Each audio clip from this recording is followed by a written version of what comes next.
forment le premier bloc. Et ce n'est pas un hasard.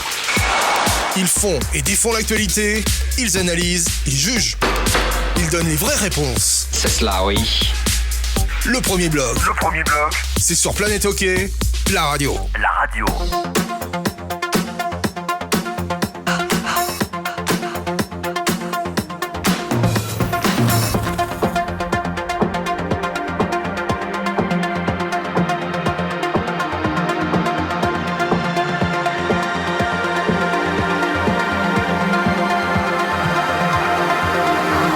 Madame, monsieur, bonjour, bienvenue à l'occasion de ce premier bloc After, horaire un peu particulier parce que horaire de match également un peu particulier.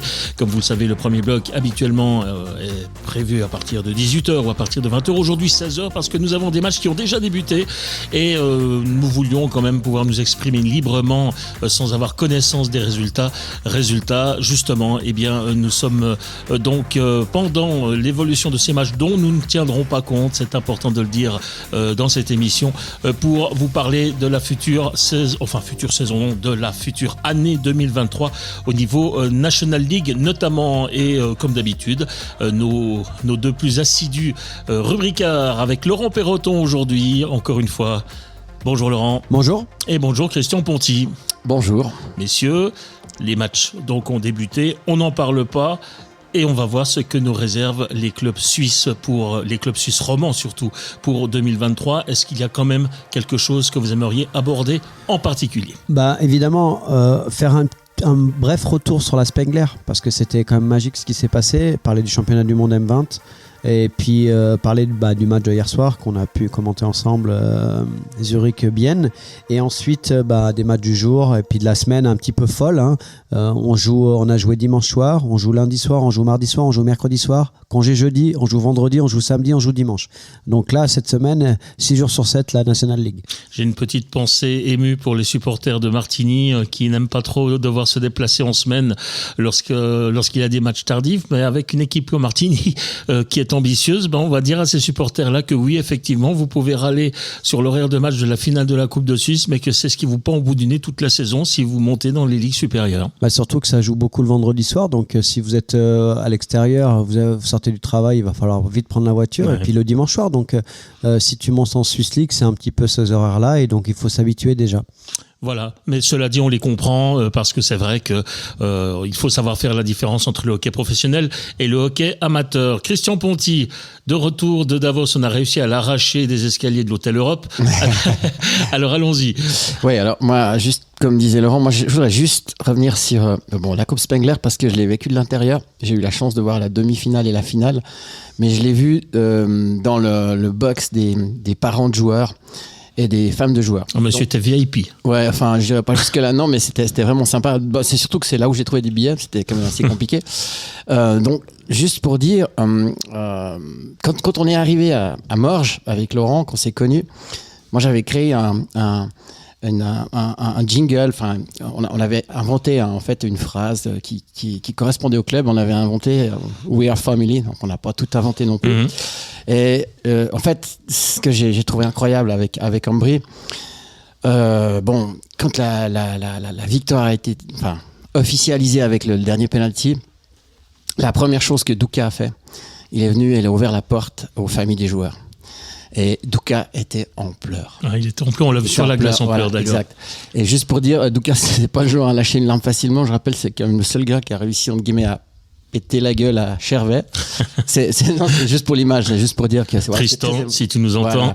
Oui, il était jeune. On se rappelle du plexi. Ouais. Voilà, exact. Non, mais c'est juste pour dire imbibé, l'image c'était tellement à l'opposé, c'était très émotionnel. Après, alors pour aller dans la continuité de la Spengler, je l'ai vécu de l'intérieur grâce notamment à Philippe Knebuller, parce que les billets, je les ai eus au travers de Philippe. Et en fait, Philippe était là avec ses 5 enfants, hein, donc c'est encore plus familial qu'Ambry à lui tout seul. Non, mais il n'a pas la télé chez lui, ce qui explique la chose. Voilà. Heureusement, il l'a maintenant. Et en fait, j'ai vécu le match à côté de, et je dis ça pour Laurent, de Norman, l'autre fils de Johnny, le frère de Johnny, pardon. Et en fait, ce qu'il faut savoir, c'est qu'ils sont très proches, que Norman était aussi un très bon joueur et qu'il a vécu ça intensément, mais je voyais qu'il comptait ses émotions. Norman, quand on l'a connu, c'était une boule d'honneur, c'était un gars. Et maintenant, il a 28 ans. Et à la fin du match, il y a Johnny qui lui faisait des signes. Enfin, c'était très sympa. Et justement, quand toutes les familles sont allées sur la glace, Norman, lui, il est resté un peu par pudeur. Et je pense qu'au bout de 3 minutes, j'ai dit, écoute, si tu vas pas, tu vas le regretter toute ta vie. Il a fini par descendre. Et au-delà de cette histoire, c'est pour ça que je dis, c'est un peu la belle histoire à travers de Ambry. Ce qu'il faut savoir, c'est que les Knöbuler, il y a 15 ans, ils allaient tout le temps à Davos, ils passaient des heures sur la patinoire, ils adoraient ce club. Ensuite, Johnny, il était allé à l'âge de 15 ans jouer une saison en novice. Il a fait le sport gymnase à Davos. Et en fait, quand on l'a vu après la demi-finale, on a discuté avec Johnny, il a dit, moi j'ai toujours rêvé de disputer la finale. Donc il a fait son rêve à quelque part. Et c'est un peu le rêve de toute la famille. Et je trouve très sympa parce que Norman, il a vécu ce rêve à travers son frère. Et l'histoire de l'histoire, c'est que Norman, il a fait des études parce que Philippe veut que ses enfants fassent tous des études. Et il a fait HEC et en fait, vous savez tous qu'il y avait une possibilité de changer de club pour Johnny. Et en fait, ils ont fait un truc que je trouve vraiment remarquable et je trouve que c'est audacieux. C'est bien des Knöbuler, d'ailleurs, surtout Norman, parce que Norman, il est très culotté, mais il est très sympa. Et ils ont décidé de se séparer de leur agent. Et il a dit, moi, si tu es d'accord, je vais être ton agent. Et en fait, les deux gars là. Donc c'est le frangin qui est allé négocier le contrat de Johnny. Ils sont allés ensemble. Alors il faut voir que Norman, c'est un viking. Il fait 1m85, c'est une pièce. Il a l'air d'un grand Suédois. Et moi, je trouve ça tellement cool qu'un gars, il dit les agents, c'est comme tout. Il y a les bons, il y a les moins bons, il y a les mauvais. Bref, je suis pas en train de dire qu'il avait un mauvais agent, mais je trouve ça vraiment audacieux et courageux. Les deux frangins là, ils sont allés faire tous les clubs. Et maintenant, je peux le dire parce que j'en ai parlé avec lui. Ils n'ont pas pris une décision quant à l'avenir de Johnny. Enfin, c'est Johnny qui a choisi, mais c'était une décision sportive.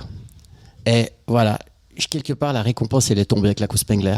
Et ce que je veux dire aussi, et ça, c'est aussi remarquable de la part d'Ambry, c'est que Tjereda savait très bien qu'il était en train de discuter avec d'autres clubs, mais il ne l'a jamais benché. Il a continué de le faire jouer sur le premier bloc. Parce que moi, je connais des clubs, notamment en Romandie, tu annonces que tu pars, tu es ou 13e attaquant, ou sur le 4e bloc, ou tu joues plus. Lui, il a continué de le mettre. Et moi, je dis que c'est une belle histoire, il y a une belle morale. Et j'ai juste envie de rajouter une dernière chose. C'est que s'il y a des jeunes joueurs qui cherchent un agent, Norman Knöbuler, il vient de se lancer. Voilà. Voilà. Et moi, je pense juste une dernière chose. S'il y a quelqu'un qui doit être très fier aujourd'hui, c'est Philippe. Et je me permets juste, Laurent, avant de vous écouter, de préciser qu'effectivement, il faut savoir faire son mea culpa également sur le site planethockey.com. On fait pas beaucoup d'erreurs, mais là, on en a fait une. C'était annoncé, effectivement, la signature de Johnny Knöbuler en Suisse romande. On n'avait pas dévoilé le nom du club, mais enfin, les informations que nous avions étaient très claires et venaient de Genève. Et il semblerait qu'en fait, on ait un petit peu trop vite cru à Genève que la valeur de l'argent était plus importante finalement que le confort et l'état d'esprit du joueur. Et c'est ce qui fait que pour finir, Johnny Knöbuler est resté à Ambri-Piotta. Exactement. Et on a pensé que l'offre était incroyable. Elle l'était. Mais là, on est vraiment resté dans les valeurs sportives et on a pris une décision. Et il y a Christian, une chose qu'il n'a pas dit, qu'on sait un petit peu en intime, c'est que lorsqu'il a annoncé qu'il restait à Ambry, il a été vraiment pris dans les bras par le coaching staff pour le remercier de la confiance. Et en fait, c'est ce qu'on raconte là, cette histoire, elle est belle, mais vous avez vu la Coupe Spengler, vous avez vu les émotions. C'est un peu ce qui s'est passé avec Sverger. Exactement. C'est vraiment le club familial et ça se passe au niveau du cœur et pas forcément au niveau du porte-monnaie. À Heim, tout le monde le voulait, il a re-signé.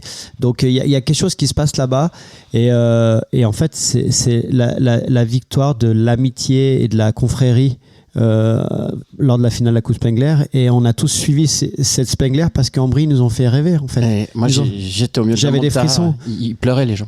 C'est fou, c'est complètement dingue, et ce qu'on a vécu là c'était fantastique. Moi je m'ennuyais de la National League et avec la Spengler j'ai passé une super semaine et franchement Ambri-Piotta c'était juste magnifique. Le choix des recrues, complètement adapté au niveau, c'est-à-dire fort physiquement, bon patineur, des bons playmakers. Tout le monde a sa place. Et puis un Formanton juste exceptionnel. Franchement, il m'a vraiment, c'est rare que je dise ça, mais là, il m'a vraiment impressionné. Moi, il m'a bluffé aussi. Franchement, exceptionnel. Une question qui nous avait été posée, c'était de savoir si Ambry, en tant que vainqueur, allait retrouver automatiquement sa place à la Coupe Spengler 2023 pour la 95e édition. Alors, la réponse, elle est claire. Ils sont invités. Maintenant, c'est à eux de décider s'ils viendront ou s'ils ne viendront pas. Et donc, du coup, du côté de Langnau, on attend aussi avec une certaine fébrilité, j'imagine, puisque c'est théoriquement Langnau qui était censé être le deuxième participant suisse l'année prochaine. Mais on a de la peine à imaginer Ambry Piotta ne pas retourner à Davos. Hein. Voyez les valeurs, voyez un petit peu ce qui s'est passé. Ils ont envie de défendre leur titre et puis ils vont revenir encore plus fort et avec encore plus de monde. Donc c'est pour le tournoi, c'est magnifique. Et puis d'avoir le vainqueur qui revient, c'est très important aussi, je pense. Et pour conclure sur cette Coupe Spengler, si vous le permettez, je voudrais quand même avoir votre avis sur le Team Canada qui a été alors la grosse déception de cette année, à se demander si du côté de Hockey Canada, où on n'a pas seulement des problèmes de mœurs à régler, mais également des problèmes sportifs, c'est à se demander du côté de Hockey Canada s'il ne faut pas revoir un tout petit peu la manière de sélectionner les joueurs, parce que de vraies équipes canadiennes, c'est devenu une sélection de Canadiens évoluant en Europe ou même particulièrement en Suisse, ou alors est-ce qu'il ne faudrait pas peut-être se passer du Team Canada par rapport à ce qui s'est passé cette année? J'ouvre le débat. Non, moi je pense qu'il faut garder le Team Canada parce que ça attire beaucoup de monde et puis je pense que de leur côté ils vont revoir le mode de sélection. Maintenant, si on reprend le Team Canada, ils avaient des gardiens d'un faible niveau par rapport au tournoi. Ensuite, en défense, on en a parlé, il y avait beaucoup de joueurs de AHL et ils étaient complètement perdus sur les dimensions internationales. Et le niveau AHL aujourd'hui par rapport au niveau international des meilleures équipes européennes, ils sont pas au niveau, point. Après, on a vu des étrangers qui jouent dans le championnat suisse qui sont dominants comme De Vos, mais aujourd'hui, pour jouer la Spengler, si t'as pas un bon skate, t'es pas fort physiquement et t'as des bonnes habilités, ce qu'ont les Tchèques, les Finlandais et les Suédois. Puis après, on a vu Ambry. Voilà, c'était très très décevant. La seule vraiment, celui qui m'a le plus impressionné, c'est Connolly. Il a été dans l'équipe type du tournoi et lui, il m'a impressionné sur son début de saison à Lugano. On disait il est sur la fin, mais finalement, je l'ai trouvé non seulement fort dans les duels, mais en plus très bon avec le puck. Je pensais que c'était un gratteur, un joueur qui joue un peu physique, mais il a vraiment tout et c'est une bonne augure pour Lugano en tout cas. Ouais, alors moi déjà premièrement, je pense qu'il faut continuer de les inviter tout simplement parce que ça représente le hockey nord-américain. Il faut de toute façon une représentation nord-américaine. Voilà, mais je pense qu'il y a. Mais on a vu à l'époque un club de AHL, mais bon, effectivement, c'est peut-être un peu tendre. Ouais. Il faudrait une autre sélection, je ne sais pas, mais enfin trouver quelque chose. Moi, je crois que c'est Hockey Canada. À défaut de club de NHL. Ouais, mais ça c'est pas possible. Mais je pense que c'est Hockey Canada qui doit prendre les choses un peu plus au sérieux parce que moi j'ai l'impression que quand c'est un peu une récompense, les bons gars de LHL, on te les envoie là-bas, ils disent c'est sympa et tout. Et moi, ce qui m'a frappé, c'est que il y a une sorte d'impuissance qui s'est de frustration, puis qu'on a vu justement par le jeu physique à outrance. Et puis ce qui était incroyable, c'est que parce que le premier match, c'est le match où vous avez encore le plus d'énergie, vu qu'ils jouaient en rush et beaucoup à l'énergie. Ils étaient en face d'une équipe versus 18 individualités, 20 individualités, et ça s'est vu. Et le problème, c'est qu'ils ont joué le jeu physique contre les Tchèques. Aucune chance. Moi, j'étais au bord de la glace, mais c'était tous des pièces, les gars. Oui. Et en plus, ils se sont pas énervés. Et en fait, j'ai senti un sentiment d'impuissance, et surtout à niveau défensif. Franchement, ils étaient mal pris. Très, très faible. Exact. Et moi, je pense que, je l'ai dit, mais je le redis, c'est vrai, il suffit plus de mettre le maillot du Team Canada pour gagner la coupe. Et l'autre satisfaction, parce qu'on va parler positivement un petit peu du Team Canada, c'est Ekin. Ekin, j'ai trouvé dans son rôle très très important. Il va beaucoup apporter à Langnau. Je l'ai trouvé très très bon. Après, il y a eu des grosses déceptions devant. Et on a parlé d'I Domenico qui a mis un goal splendide en quart de finale, mais après il prend une très mauvaise pénalité, donc il annule un petit peu ce qu'il vient de faire de bien. Mais il y avait beaucoup de frustration et beaucoup de frustration chez les attaquants parce que la qualité de la première passe et la vitesse d'exécution était très mauvaise. Ça ne venait pas de l'arrière. Du coup, ils étaient toujours à contre-temps du jeu et en train de travailler pour essayer de récupérer les pucks. Ils ont perdu beaucoup d'énergie là-dessus. Et j'ai trouvé un Winnick très très fatigué. Et j'espère qu'il va pouvoir se reposer un petit peu parce qu'il était vraiment fatigué. Puis je rajouterais, moi j'ai trouvé le coaching décevant. Passif, très passif. Ouais, et puis, il remettait tout le temps les mêmes. Au bout d'un moment, moi, ça m'a choqué. Je dis, à un moment donné, c'est vrai, Di Domenico. J'ai dit, je parlais de la tentation du diable, mais c'est vrai. T'as envie de le mettre tout le temps, mais au bout d'un moment. Par exemple, le coaching en Amérique du Nord est assez traditionnel, assez carré, et c'est rare qu'on change les plans de match. La différence avec le championnat, c'est qu'il y a les pauses publicitaires, donc il les repose un peu, ils s'en servent pour les reposer, mais vraiment un Team Canada très décevant. Ouais. Maintenant, dernière chose, juste parler un petit peu de Davos. Je pense que Volven il a perdu son job. Moi, je suis d'accord. Je pense que j'ai senti dans le regard des joueurs, dans l'atmosphère, dans ce qu'on a pu entendre, et puis par rapport aux prestations, c'était très très important pour Davos. Et outre le résultat, une demi-finale, c'est pas si mal, mais le contenu, il était pas bon. Et là, à mon avis, on va voir. Hein. On se trompe des fois, mais je pense qu'il y aura du côté de la direction et de Jan Alston une grande réflexion, et je ne crois pas que Volven va être reconduit. C'est clair que l'attitude corporelle d'un coach, ça compte aussi beaucoup sur un banc, ça donne un signe aux joueurs, et c'est vrai que Volven a paru extrêmement nerveux. C'est vrai que si on joue son avenir sur des matchs qui ne sont finalement que des matchs amicaux entre guillemets, même si c'est la Coupe Spengler, il y a de quoi être un petit peu tendu, et c'est vrai que il n'était pas très convaincant, en tout cas au niveau de son attitude sur le banc. Ouais, et puis moi j'ai parlé avec des gens de Davos qui vont voir régulièrement Davos, et faut pas oublier que quand Volven est arrivé à Davos, il y avait un projet. Volven, pardon. J'y arrive jamais. Quand il est arrivé, il y avait un projet, et c'était l'entraîneur de l'équipe suisse U20 qui venait avec des jeunes. Et ce qu'on lui reproche, et moi je suis d'accord, c'est qu'il n'a pas développé de jeunes. Et en plus, ça s'est encore plus vu dans cette Coupe Spengler. Il a utilisé ses anciens tout le temps jusqu'à l'usure. En plus, il y a certains qui marchent plus, comme Nygren là. Ouais, Nygren derrière, c'était pas bon. Et puis devant le quatrième bloc, les jeunes, Knack, etc. Ils ont bien travaillé. Ils étaient dangereux, et il les a très très peu mis. Et il y a une surutilisation, mais ça c'est par rapport au fait qui a été benché un match en plus. Oui, et puis par rapport à la pression de résultat.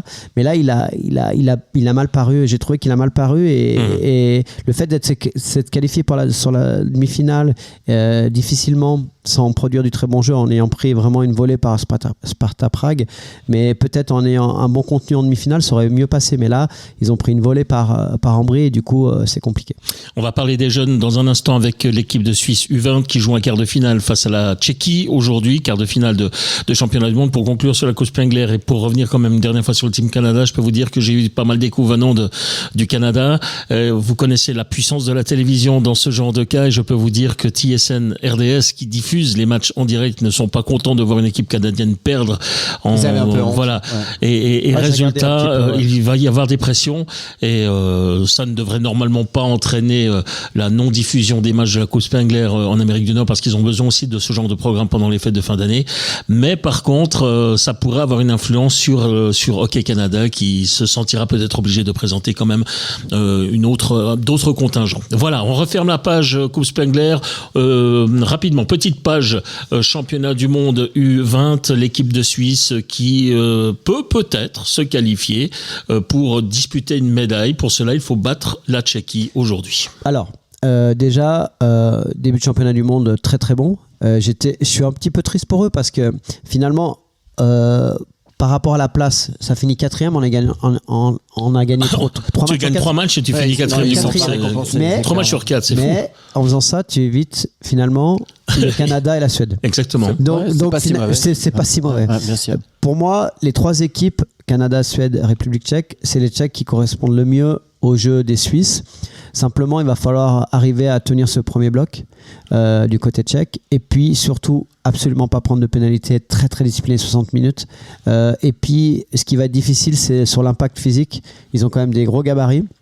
Lorsqu'ils vont jouer dans la zone offensive et qu'ils vont jouer avec leurs défenseurs, il va falloir que les ailiers arrivent à bloquer les shoots pour pas que ça arrive au filet. On a un petit gardien, et du coup sur les deuxièmes pucks, on sera en danger. On a quelques gros défenseurs, notamment Michel qui est vraiment qui fait un championnat du monde exceptionnel. C'est le patron. Il fait un championnat du monde exceptionnel. C'est le Romagnosi des moins de 20 ans. Ouais, exactement. Il m'a vraiment étonné sur sa capacité technique par rapport à son gabarit et son intelligence à son âge avec le l'époque. Donc vraiment grosse découverte. On le savait, hein, il a eu la draft, etc. Mais voilà, c'est bien pour la suite. Et voilà, maintenant rien à perdre contre les Tchèques et peut-être un exploit, on espère ce soir. Ouais, moi j'ajoute une chose, les Tchèques, ils ont battu le Canada. Et vous savez ce que c'est quand vous gagnez un grand match, des fois, on est un peu rassasié. Alors, on peut l'espérer, ça fait un petit peu l'équipe de Suisse qui bat au football, l'Espagne à la Coupe du Monde et après qui est éliminée. Mais franchement, la France au championnat d'Europe, voilà, même chose. Par exemple. Ce que je veux dire, c'est que des fois, tu donnes tellement dans un match que t'en as peut-être un peu perdu sous le pied. Ouais, ils ont perdu quand même contre les Suédois où il y a eu beaucoup de frustration parce qu'ils avaient quand même dominé le match. Donc ça alterne les deux. Mais non, je pense que sur un quart de finale, ils vont être à fond. Mais voilà, la Suisse, elle a été bien construite avec les forces en présence. Ils ont été intelligents dans la sélection et dans la façon de penser l'équipe. Et il y a quelques individuels qui ressortent. Et puis on espère qu'il y aura un résultat au bout. Ouais, bien sûr qu'on ne base pas une qualification pour les demi-finales sur de la statistique, mais moi ce que je retiens également, c'est que les 2 derniers matchs entre les Suisses et les Tchèques sont revenus aux Suisses. Le dernier match qui s'est disputé entre eux, c'était le 23 décembre. La Suisse l'avait emporté 4-2. Le match précédent, la Suisse l'avait emporté 6-3. Au mois d'août. Et donc, je pense qu'on peut quand même envisager une bonne... Ils ont une chance. Voilà. Mais c'est vrai que le scénario du dernier match, c'était 3-0 pour l'équipe de Suisse très rapidement. Évidemment que ça vous permet peut-être d'aborder le match différemment. Il faudrait que la Suisse puisse faire exactement le même scénario. Grosse entame de match. Grosse entame de match. Il y a eu pas mal de surprises, notamment la Slovaquie qui a battu les USA. C'était un match incroyable. Donc voilà, peut-être que ça peut inspirer tout le monde. Absolument. En tout cas, on se réjouit de voir ça et peut-être une belle surprise au bout de ce quart de finale. On aborde le championnat de Suisse qui a donc repris sa saison 2022-23 hier soir avec le match entre Zurich et Bienne. Nous étions avec Laurent Perroton et puis Christian Pontier était dans la coulisse comme d'habitude sur les Monts Bleus pour entourer ce match.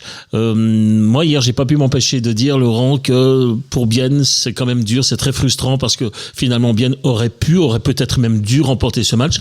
D'abord, s'il avait joué les 2 premiers tiers de façon un petit peu plus ordonnée, ambitieuse, et puis surtout à la 52e minute, quand vous pouvez marquer un but par le duo Olofsson-Haas et puis que sur la contre-attaque vous prenez un but qui est contesté et qui est analysé en vidéo et on arrive sur une situation, disons abracadabrante et pas très nette, il y a de quoi être fâché. Il y a de quoi être fâché et on va rebondir sur vos propos, Philippe, mais la réaction de Damien Brunner, ça fait tellement du bien. Je suis désolé, mais ça fait tellement du bien. On a un super championnat, on est un peu aseptisé dans les déclarations, on vient sur un peu un format NHL, on fait attention à tout ce qu'on dit. Et quand il y a des joueurs à l'interview comme Noah Rod, comme Gaëtan Haas hier soir qui dit j'aurais dû prendre le leadership, j'aurais dû mettre ce goal, il prend ses responsabilités et ça fait tellement plaisir. Et puis quand il y a un Brunner qui vient et puis qui pète les plombs, parce qu'il pète les plombs. On va, pour tous ceux qui n'auraient pas entendu Brunner, on va juste donner la traduction d'une phrase. Il a dit dans cette patinoire, on n'est même pas foutu d'avoir une caméra de merde sur la ligne bleue. Voilà, en gros. Exactement. Donc ça veut dire le ton de sa réaction. Il faut préciser, d'abord il a dit que c'était une patinoire incroyable, une ambiance fantastique. Il n'a pas dit que ça, mais tout d'un coup il allait être quelque part. Il a implémenté ce que tout le monde pense. Il a implémenté, et puis surtout il a expliqué que finalement après le Covid, on a demandé des aides dans tous les sens. On s'est plaint qu'on n'avait plus de moyens. Il y a des clubs qui sont bientôt à 9 licences étrangères. Et il a expliqué aussi que il y a des moyens financiers considérables dans les salaires et que finalement aujourd'hui, on n'est pas foutu d'avoir les caméras où il faut. On n'est pas foutu d'avoir les caméras où il faut, et peut-être qu'avec une caméra à un bon angle, le résultat n'aurait pas été le même. Mais en même temps, à la fin, il a quand même admis que, selon lui, le but était correct. Le but était correct pour Zurich. Donc c'est très honnête. C'est très honnête, très fair play. Puis ça veut dire que il a vraiment parlé du fond. Le match, finalement, le résultat, ça l'embête, mais il a vraiment parlé de la problématique, les 5 minutes d'attente, etc. Et ça, on en parle depuis longtemps. Depuis longtemps au premier bloc. Et puis, j'espère qu'on nous écoute au niveau de l'arbitrage. Parce qu'il y a un joueur qui a implémenté. En fait, c'est ça. Ça fait du bien. Et surtout, une fois de plus, c'est pas les arbitres qui sont responsables de cette situation. C'est la Ligue. C'est la Ligue et les clubs. Et là, il va falloir prendre des vraies décisions parce qu'on on a un championnat passionnant. Des déclarations comme Brunner, ça fait du bien. Et puis on espère qu'on trouve des solutions par rapport qu'on arrête de parler de l'arbitrage et qu'on parle que du hockey. Alors si on regarde le résultat pur maintenant, pour la deuxième fois en 2 matchs, Bienne rate l'occasion de prendre la tête du championnat. Y a-t-il blocage? Ouais, mais alors déjà faut préciser qu'ils jouent avec 3 gamins en défense. Ils sont devant, ils sont presque tous là, mais de nouveau, hein, comme après la reprise avec la pause de l'équipe nationale quand ils jouent à Genève, même chose, il leur manque des gros bonhommes et ils mettent des jeunes. Donc déjà, rester dans le match à ce point-là versus Zurich, avec un nouveau coach, avec l'équipe qu'ils ont, moi je trouve que ça reste un résultat correct. Et puis, je veux dire, ça se joue presque sur un coup de dé à la fin. Moi, ce que je trouve, c'est que ils peuvent pas espérer espérer mieux par rapport au fait que Zurich a quand même une Mannschaft, quoi. Je veux dire, c'est du lourd en fait. C'est sans doute le plus lourd du championnat. Ouais, bien sûr, exactement. Alors avec un j'ai un blanc. Un Texier, je sais pas. Un Texier retrouvé, pardon. On pouvait parler que de lui aujourd'hui. Je suis d'accord. Ouais. Alors, juste pour rajouter, c'est à Bienne, c'est Yakovenko, Loh et Schneeberger, donc trois joueurs du top 4 en défense. Et Sateri en moins et Kunti à l'attaque. Mais je reviens sur Kunti. Kunti, il joue avec Brunner et Kunsley. Et cette ligne-là, si vous observez les statistiques, ils font vraiment des points contre les grosses équipes. Et hier soir, pourquoi ? Parce qu'ils sont très complémentaires et ils arrivent à faire des différences collectives. Et contre les grosses équipes, tu fais que des différences collectives. C'est très difficile individuellement de faire des différences contre les défenseurs de Zurich. Et donc là, hier soir, il manquait des éléments essentiels pour gagner à Zurich. Talentueux. Donc, et malgré cela, ils sont restés. Puis il y a un but litigieux, ça peut peut-être aller chercher un point. Donc ça veut dire que Bienne, cette année, est un candidat sérieux pour les playoffs. Devant 12 000 personnes à Zurich. Alors oui, c'était plein. Ouais. Donc Philippe Klein avait raison. Exactement, et ça fait du bien. J'ai entendu beaucoup de commentaires, j'ai lu beaucoup de commentaires qui râlaient hier sur Twitter, le 1er janvier, c'est pas culturel, pourquoi pas. Et finalement, 12 000 personnes, c'était plein, et beaucoup de plaisir, il y avait une bonne ambiance. Donc, c'est les vacances. Donc à mon avis, à recommencer. Je vous disais hier également qu'il y avait un tour complet en championnat d'Autriche. J'étais voir les affluences. Elles étaient meilleures que d'habitude.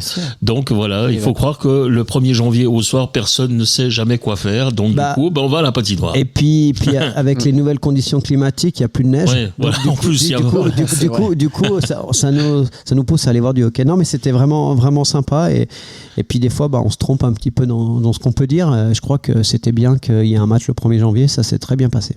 Alors on a juste évoqué le nom de Texier tout à l'heure. Est-ce qu'il va représenter le renouveau zurichois qu'on attend? Parce que une équipe comme ça, elle va aller très loin. Franchement, Bienne, qui est une des meilleures équipes du championnat aujourd'hui, a été complètement étouffée dans la première période. Il y avait rien à faire. Le plus gros travail que va avoir le Crawford, le nouveau coach, c'est de trouver les places de chacun. Mais je pense qu'il a de l'expérience pour cela. Et surtout, de ne pas tomber dans la facilité. C'est ce qu'ils ont fait hier. C'est ce qu'on reprochait à Genève quand ils marchaient sur l'eau. Ça ronronne. Et on oublie de jouer au hockey en deuxième période. Ils commencent mal. Ils sont pas assez intenses. S'ils avaient gardé la même intensité que la première période au niveau du pressing, on aurait pu avoir des premières passes et des qualités de premières passes comme au deuxième tiers pour Bienne. Donc ça les a relancés et c'est là-dessus où il va falloir être beaucoup plus constant dans l'agressivité, dans la concentration sur 60 minutes. Ouais, moi je dirais que ce qui est intéressant, c'est qu'à la fin du premier tiers, on avait l'impression que pour Bienne c'était un problème insoluble. Eh ben non. Ils ont accéléré le jeu et tout d'un coup leur première passe est arrivée. Tout d'un coup, la zone de tri, ils ont réussi à passer et franchement, ils étaient dedans. C'est pour ça que je comprends encore plus la réaction de Brunner, parce que dans le fond, avec une équipe quand même où il manque des éléments essentiels et puis remplacé, comme je l'ai dit encore, par des gamins, Noah Delémont, il joue tous les powerplay hier. C'est incroyable, quoi. Et en fait, regarde qui c'est qui est en face sur les powerplay. Donc ça, moi, je donne du crédit. La pointe, c'est Koukan et Lettonen. Donc voilà, si on compare, c'est NHL, KHL. Ouais, c'est quand même Libé, exactement. Exactement. Bon, toujours est-il que ça nous fait maintenant quand même 2 échecs consécutifs pour Bienne et le prochain match, ce sera vendredi contre Cloton. Peut-être juste préciser qu'il manquait aussi Sateri. Oui, si, on l'a dit. On l'a dit, ouais. Pardon, on l'a dit, ouais. Alors, Ouais, Bienne, il joue donc vendredi contre Cloton. Exactement, vendredi contre Cloton. Eux, ils n'ont pas de match ce soir, enfin cet après-midi, ce soir, et puis demain et mercredi. Donc ça leur permet peut-être, on verra la composition. Parce que ce qu'on peut ressentir, c'est qu'il y a des joueurs qui vont revenir. Donc, il y avait des joueurs malades hier, par exemple. Donc, comme on l'a dit hier sur le plateau, Bienne, lorsqu'ils auront leur équipe au complet et s'ils n'ont pas de blessés, c'est une équipe très performante. Après, si tu as des joueurs importants comme tes 3 joueurs du top 4 en défense, un très bon joueur de centre et puis ton gardien titulaire, c'est clair que c'est pas la même équipe parce qu'il n'y a pas autant de profondeur comme Zug ou Zurich. Ouais, je pense que c'est la grande question, c'est combien de temps sans un des 2 gardiens titulaires. Ça, on ne sait pas à quel point, quand c'est qu'ils vont revenir, ça change quand même beaucoup. Bien, je vous parle de Cloton parce qu'on va maintenant évoquer une rencontre qui a déjà débuté à 15h45. C'est le match entre Cloton et Fribourg-Gotteron. On rappelle que on réalise cette émission sans prendre connaissance des résultats intermédiaires, comme ça on reste complètement... on est en mode avion.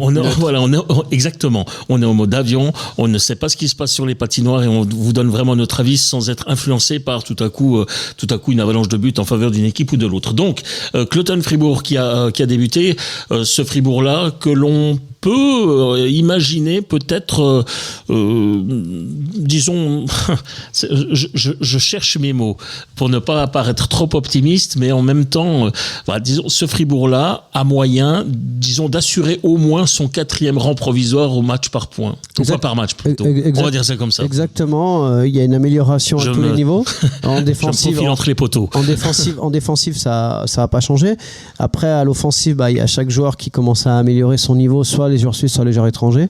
Donc ça tourne bien. On verra un petit peu la recarte. Peut-être que Desharnais est peut-être surnuméraire. On verra. On n'a pas regardé la composition parce que il vient de faire la Spengler. Donc peut-être ça permet aussi de faire tourner un peu les étrangers. Et puis surtout, comme je vous ai dit en off, le retour de Connor Hughes avec ce qui s'est passé à la Spengler et les déclarations de Christian Dubé, voir comment il va réagir sur la glace et comment ça n'a pas dû être simple. Ambiance dans le vestiaire. Ambiance. Et puis on a vu des images très rassurantes de Reto Berra.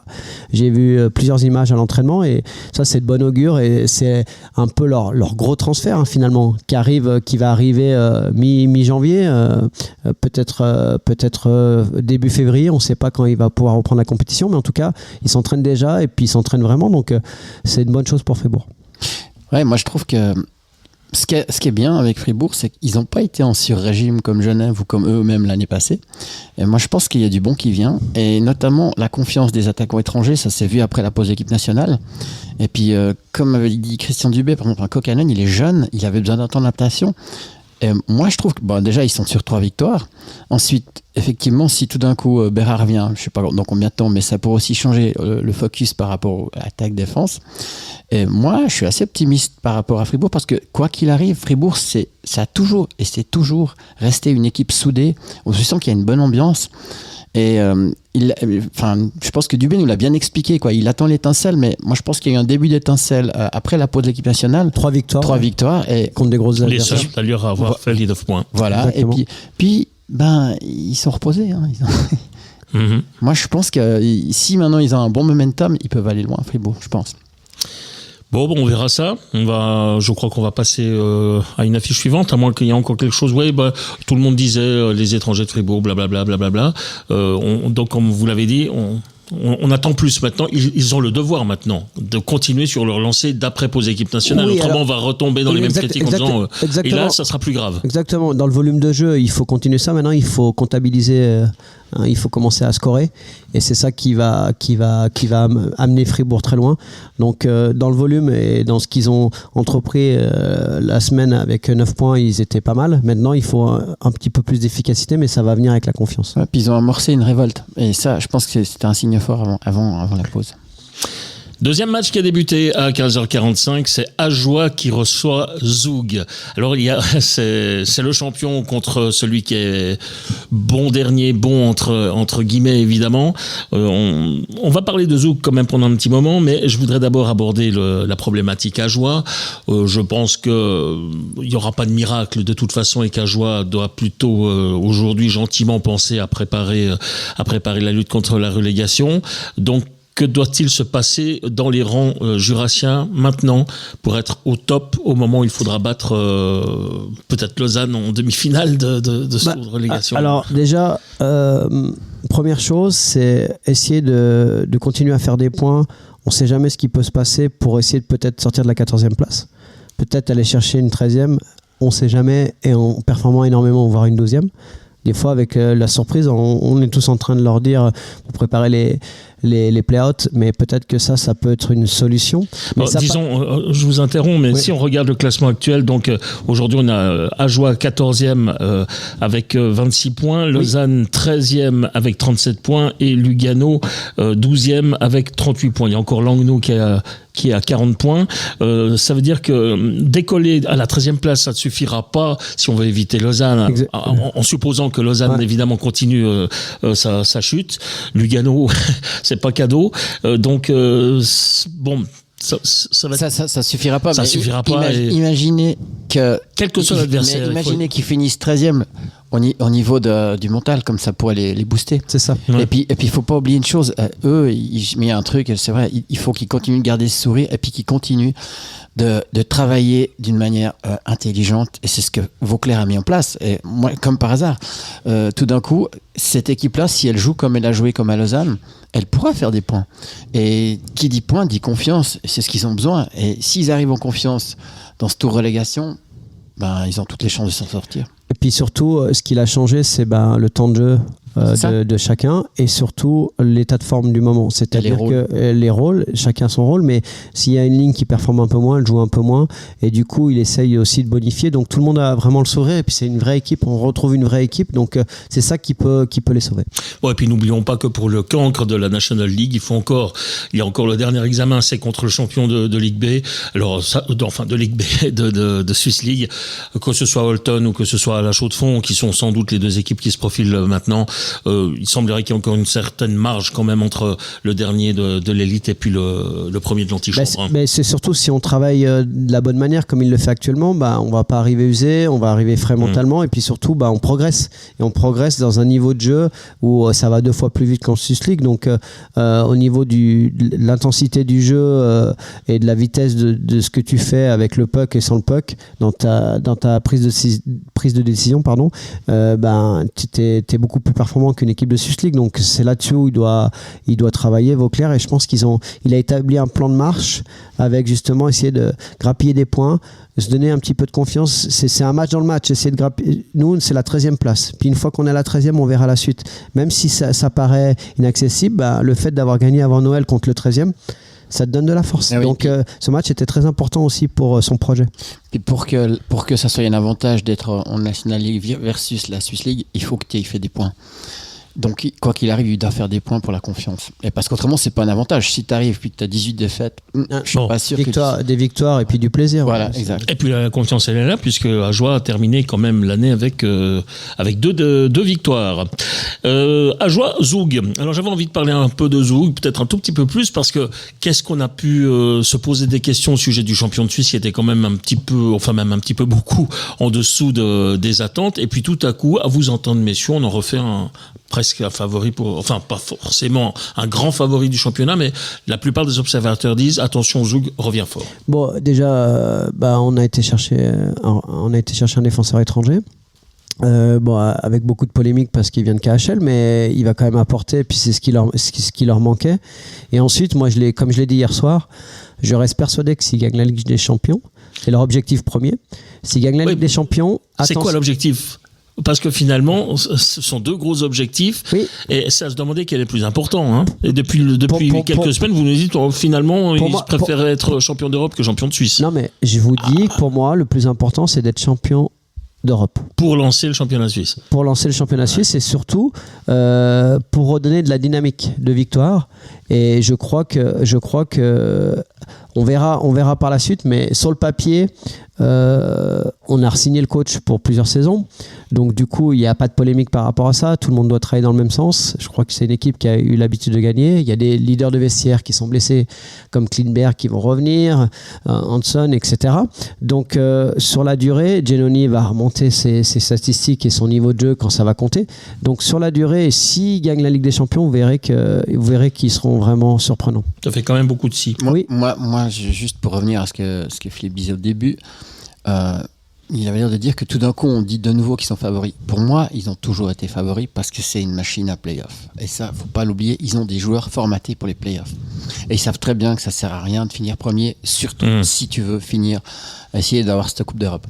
Et moi, je pense que, contrairement à certaines autres équipes, Zug, au moment où ils appuieront sur le bouton play-off, ils seront en mode play-off. Et je pense que même, après c'est l'exemple extrême, mais perdre 3-0 et continuer de faire 1-2-3-4 en finale, parce que tu es sûr que finalement ça va finir par tourner, il faut une sacrée confiance. Et moi, je ne pense pas que cette confiance, elle ait disparu. Et je pense que les joueurs de play-off qui sont formatés pour les play-offs, ils seront là en play-off. Et c'est pour ça que ça reste pour moi un favori. Donc Zug revient parmi les favoris et à titre personnel hier je vous disais je rajoutais Berne complètement d'accord. Voilà. Complètement d'accord. Et Berne qui joue contre Ambry, on va quand même dire un mot sur ce match Berne-Ambry là qui débute à 19h45. Berne-Ambry, finalement ça sera intéressant de voir l'après Coupe Spengler pour les Léventins et puis ce Berne là qui semble de plus en plus fort de match en match. Alors là l'entame de match va être capitale. Tu peux en prendre une sévère comme commencer très très bien et surfer sur la Spengler. Donc il y a l'effet des compressions, mais l'entame de match va être capitale parce que Berne, ils jouent très très bien, ils jouent de mieux en mieux, ils ont très très bien fini avant la pause de Noël. Donc ça va être un gros match. Il va falloir être prêt, mais ils ont eu des gros matchs. Aussi, tu es dans le rythme, ils ont eu des gros matchs où il y a eu beaucoup d'intensité physique et Berne, ils jouent comme ça. Donc peut-être que ça va convenir à Ambry. Ouais. Ouais, après, il y a un truc que. Je pense qu'il y a une chose qui est sûre et certaine, c'est que Berne sera prêt et que tactiquement, c'est vraiment une équipe. On l'a vu au fur et à mesure, ils sont de mieux en mieux. Et vraiment, moi, par exemple, en zone neutre, ils sont juste incroyables. Ils sont tellement compacts. Et quand ils bloquent la zone neutre, tu peux rien faire. Genève, ils se sont cassés les dents. Et moi, j'ai trouvé que Söderholm, il a mis ça en place. C'est pour ça que je parlais d'identité. Et c'est vrai, tu vois, l'équipe de Berne, c'est vraiment un os. Maintenant, à jouer, ils sont compliqués.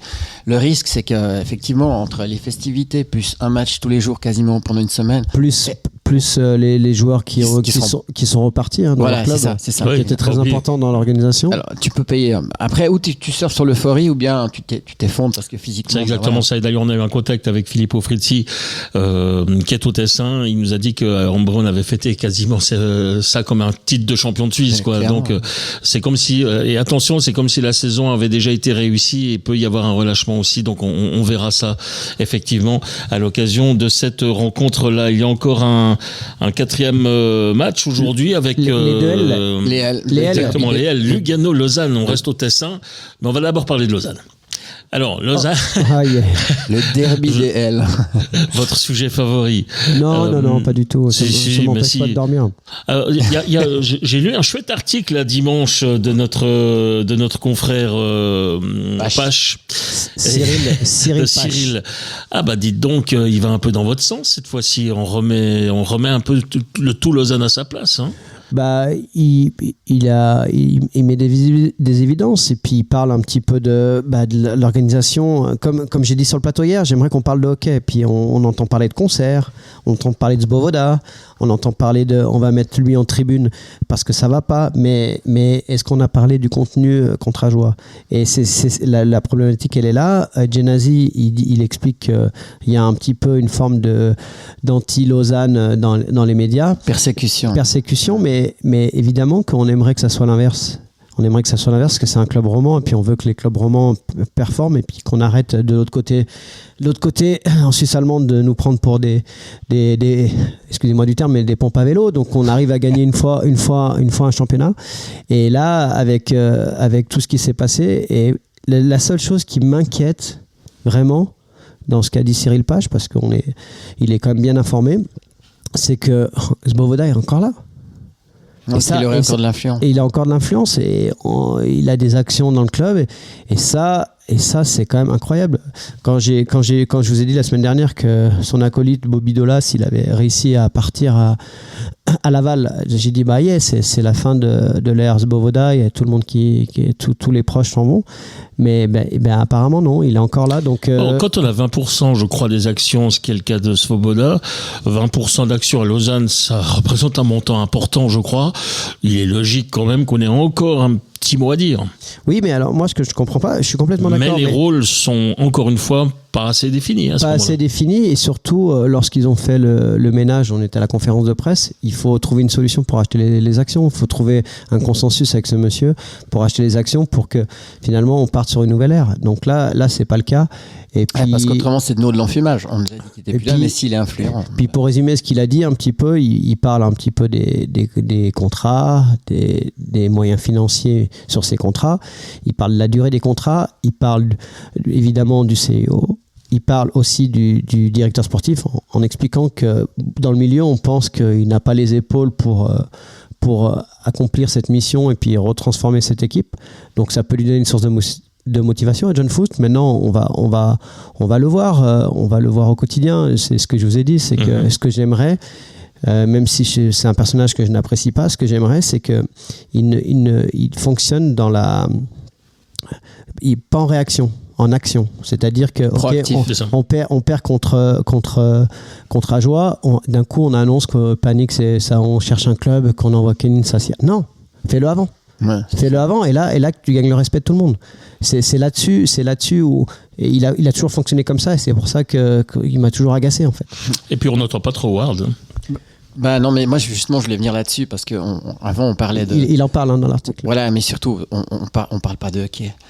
À Berne, ils ont changé le coach. Raffiner, il a annoncé un truc, il a été proactif. Et on parle de hockey, on parle de système, on parle d'identité. Elle est où l'identité de Lausanne sur la glace? Et Ward, il semblerait que l'entraîneur, selon les joueurs, il est apprécié par les joueurs.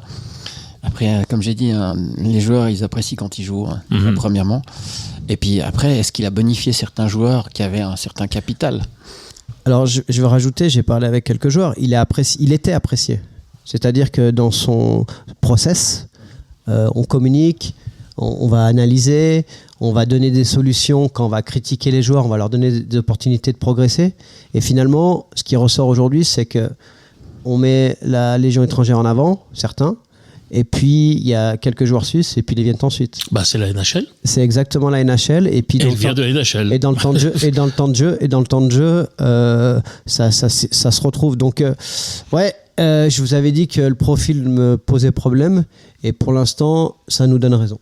Ouais, mais justement, la NHL, il faut savoir qu'une équipe de NHL, c'est 70 joueurs. Si tu comptes les joueurs de HL, c'est clair qu'en 3-4e bloc, si tu joues pas, tu le benches, tu l'envoies en HL. Ici, ça, c'est pas la même chose. chose. Tu peux pas faire ça. Oui.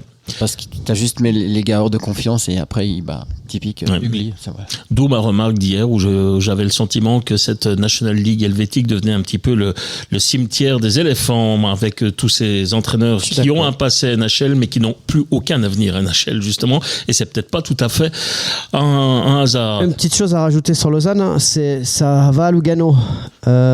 Justement, mercredi, ça va. De Lugano. Ça va à Zug. Mercredi, ça va à Zug. Ensuite, vendredi, ça va à Genève. Et samedi, ça reçoit Fribourg. Belle semaine.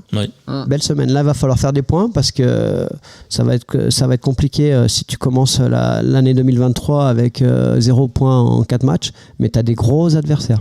Attention. Alors justement, ce soir, Lausanne, adversaire de Lausanne, donc Lugano.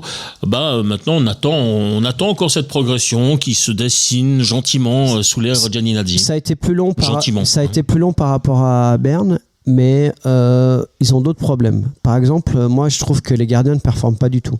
Et il y a une rotation des gardiens, mais à chaque fois qu'ils jouent, ils ont des pourcentages d'arrêt qui sont pas très bons. Et dans les goals encaissés, il y a quand même pas mal de soft goals. Donc là, faut qu'ils trouvent une solution à ce niveau-là. Et ensuite, dans l'organisation générale, je Je trouve que il a trouvé ses lignes, ça joue pas trop mal. C'est, comme je vous dis, le problème de Lugano, c'est 1, 2, 3, 4. Vous êtes dans le crescendo, puis après vous descendez, et dans la qualité, en quantité, c'est insuffisant. On met beaucoup d'argent sur les 2 premiers blocs, et après ça descend vraiment, et c'est ce qui fait la différence avec les équipes du top du championnat. Mais maintenant, avec les moyens à disposition, parce qu'ils mettent beaucoup d'argent, c'est quand même mieux. Et dans les unités spéciales, par exemple, j'ai vu des différences en zone neutre, j'ai vu des différences dans le pressing. Donc je trouve qu'il y a une progression, mais qui est trop lente pour aller dans le top 6. Mais le match de soir est très très important, parce que là, c'est où tu laisses revenir Lausanne et te dépasser, ou tu les mets un peu plus loin, et puis tu commences à mettre tes équipes derrière et te consacrer aux équipes devant pour essayer de revenir et faire les pré-playoffs. Le dernier club roman que nous allons évoquer aujourd'hui, eh bien, c'est le leader Genève, qui lui ne jouera que ce mardi et contre Davos. Là aussi, c'est intéressant parce qu'il y a un petit Roland de Coupe Spengler, évidemment, et on sait que traditionnellement, en tout cas dans le 80% des cas, Davos, historiquement, un coup de mou juste après la Coupe Spengler, ce qu'on redoute peut-être un petit peu justement avec Ambry Piotta. On va pas dire qu'il y a un relâchement, mais enfin, voilà, on a peut-être besoin de souffler un tout petit peu face à une équipe de Genève Servette qui est toujours en tête, qui ne devrait peut-être plus l'être, justement. Il y a eu comme un petit passage à vide, on va dire ça comme ça.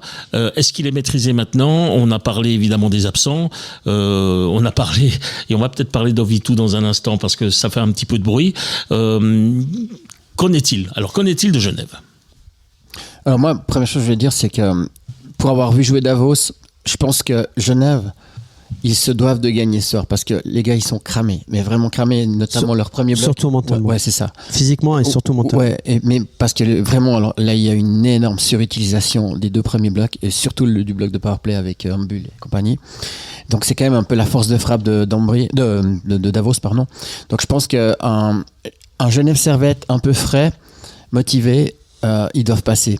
Après, ça reste du hockey, on ne sait jamais. Mais en tout cas, franchement, les gars, ils étaient cramés. Davos, ils étaient cramés. Et puis, alors je ne parle pas du body language du coach et tout le reste. Donc, moi, je pense que Genève se doit de faire 2 points. Et puis, un Genève, je dirais... 3 points. Ouais, pardon, 3 points. Et puis, je dirais un Genève qui tient son rang habituellement devrait passer ce soir. C'est ce que je pense. Bon, maintenant, pour parler un petit peu de Genève, la problématique, c'est Artikainen. Artikainen, 2 à 3 semaines blessé, on ne sait pas trop ce qu'il a, mais on se rappelle qu'il avait pris un lancer de Tom Ernest en powerplay dans le poignet. Smirnov absent, et surtout Winnick et Joris qui étaient à la Spengler. Donc ça fait quand même 2 joueurs blessés et 2 joueurs très fatigués. Vatanen toujours absent, et Tom Ernest qui a un milieu de championnat difficile. On sait qu'il y a des problèmes personnels. Hayes a été annoncé qu'il part, donc ça va peut-être le soulager et il va peut-être être plus performant. Et l'arrivée de Johan Ovitu signé jusqu'au 14 février. Donc un contrat à très court terme, en attendant de savoir si on le prolonge. On s'attendait à plus long en fait, hein. Assurer la fin de saison. On s'attendait à plus long, mais ce qu'il faut savoir, c'est que Gauchi, il est assez malin, et il n'a pas joué depuis un moment. Il veut le voir déjà dans l'état où il en est, et puis il veut le voir évoluer dans le championnat suisse actuel. Donc du coup, s'il performe, il aura aussi de la motivation. Il faut que tu performes, mon grand, pour avoir une prolongation jusqu'à la fin de la saison. Après, ce qui s'est passé aujourd'hui sur Twitter, c'est qu'il y a beaucoup de polémiques sur le fait qu'il vienne de KHL. Au départ, il y avait juste un slide où il était annoncé, où il avait joué, mais on ne parlait pas de la KHL. Donc ça a un peu polémiqué. Ça a été corrigé en fait. Ça a été corrigé. J'ai le communiqué de Genève sous les yeux. Alors maintenant, on a quand même rajouté dans le communiqué qu'il a 45 parties de KHL, 3 buts, 6 assists, 9 points. Voilà. Exactement. Mais ça a été fait. Dans les 45 parties, il y avait une partie où il avait déjà joué précédemment. Voilà. Après, je le connais très très bien au niveau hockeyistique. Je pense qu'il peut amener à Genève quelque chose d'intéressant. Maintenant, je ne sais pas où il en est. Il n'a pas joué depuis un moment, je ne sais pas où il en est, et on verra quand il va être utilisé. Mais c'est un transfert intelligent, parce que tu perds pas d'argent, ça coûte pas grand-chose. Et puis en même temps, s'il performe, t'as un 7e étranger quand Vatanen revient, et puis tu peux faire une rocade si t'as des blessés. Et c'est un gars qui connaît bien le coaching staff, notamment Jörg Trey. Donc au niveau du caractère, il va vite s'intégrer dans le vestiaire. Donc tout bénef pour Genève.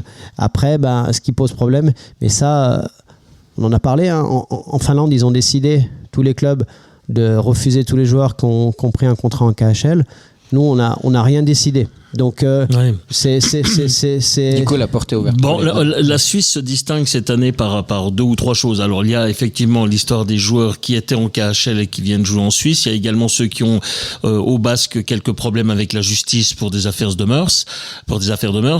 La Suisse, se montre très aveugle pour dès que ce sont des bons joueurs, on ferme un peu les yeux. Un entraîneur qui a été décrié dans des affaires aussi sur du harcèlement moral comme Crawford. Donc oui, évidemment que... Mais voilà, quand t'as peur de la suite, quand t'as des ambitions, et puis du coup, ta morale... Disons, quand on propose Formanton, quand on propose Virtanen, qui est à Viège aujourd'hui, et certains autres, c'est vrai que si vous êtes dirigeant, vous oubliez, vous fermez un petit peu les yeux. Vous fermez les yeux, puis en espérant que ça passe. Mais ça passe pas bien à l'étranger, hein. Ça passe beaucoup. Pas bon pour la réputation du hockey suisse. Ça passe beaucoup mieux en Suisse qu'à l'étranger. À l'étranger, je vois des tas de papiers et des gens qui sont complètement hallucinés de voir. Et même en France, j'ai vu aujourd'hui sur un site internet où les gens étaient scandalisés qu'on puisse prendre Ovitu qui vient de KHL. Ouais. Après, pour en revenir au sport, préciser que Ovitu. Effectivement, on ne sait pas quel niveau il a en ce moment. Par contre, avec son profil, si il amène un certain nombre de points, il pourrait aussi justement décharger un Tom Ernest qui joue des 27-28 minutes. Et puis surtout les faire jouer ensemble pour éviter de la pression uniquement sur lui et du coup lui permettre d'avoir faire plus... du Virtanen. Exact. Du Vatanen, pardon. Et puis juste encore préciser aussi, Marc Gauchi, remarquable, parce que je rappelle que par exemple en Panique, ils l'ont signé directement une année. Là, tu mets une forme de pression, mais pression positive, dans le sens il a un mois pour prouver. Surtout, il sort de KHL.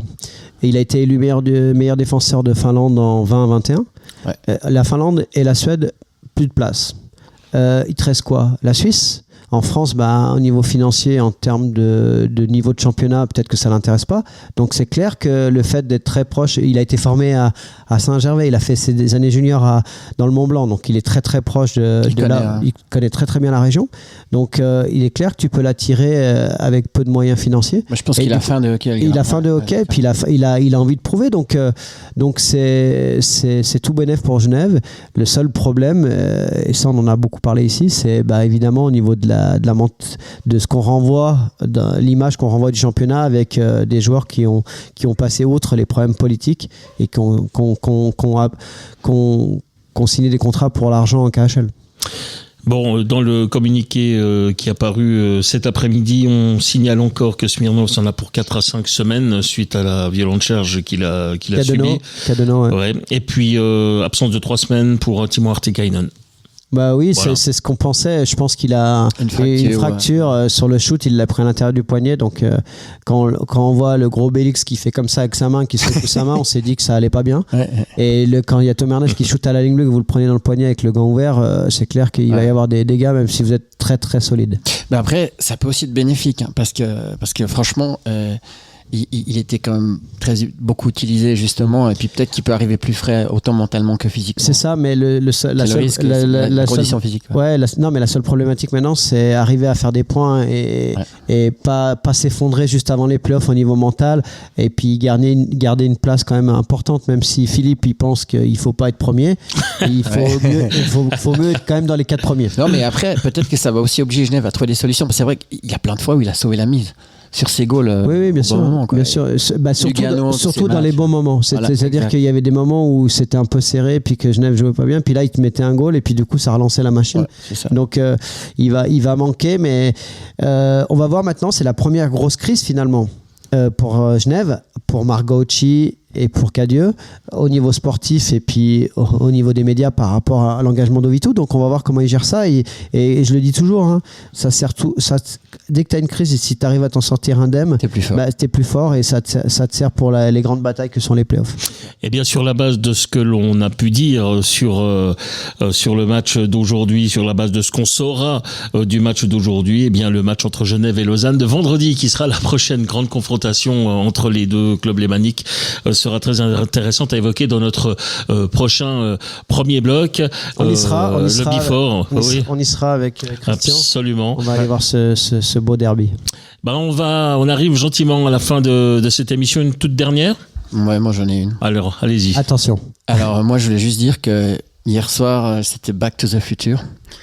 Et puis que alors nous on peut le dire hein, parce qu'on est ici, on est à la radio, mais hier. Mais surtout on est dans les prolongations. Voilà, là, exactement. Donc tout est permis. Non, mais même penalty terminé. Voilà, on arrête le match. C'était le 1er janvier. C'est fini. Il n'y a plus de commentateurs. C'était le 1er janvier et en fait je voulais dire que on a vu Philippe à la télé. Ouais. Et moi je veux juste dire que Boris devait être content là-haut parce que c'était vraiment sympa. Et moi je veux juste dire parce que les gens savent pas, mais t'étais inquiet.